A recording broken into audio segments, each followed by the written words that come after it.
Law के portion के लिए मैंने अपने आप को स्टिक किया bare act, class notes and study material.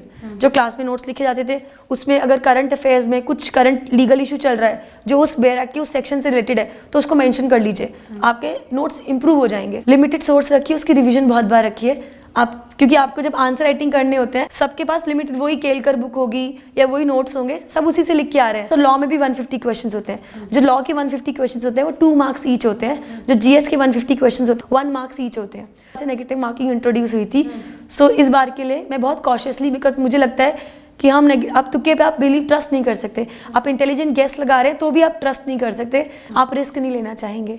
तो मैं कहूँगी जब आप पेपर कर रहे हो आप एनालाइज कर लीजिए, अगर पेपर बहुत टफ दिख रहा है आपको तो सबके लिए डिफिकल्ट होगा। अगर आपने प्रिपेयर किया है तो मुझे लग रहा था जीएस थोड़ा मुझे लगा टफ है, तो मैंने अपना 100 का टारगेट जो सोच के चली थी मैंने सिर्फ 80 क्वेश्चन अटेम्प्ट किए, जिसमें से मेरा आई थिंक टोटल मुझे 62 मार्क्स मिल गया था।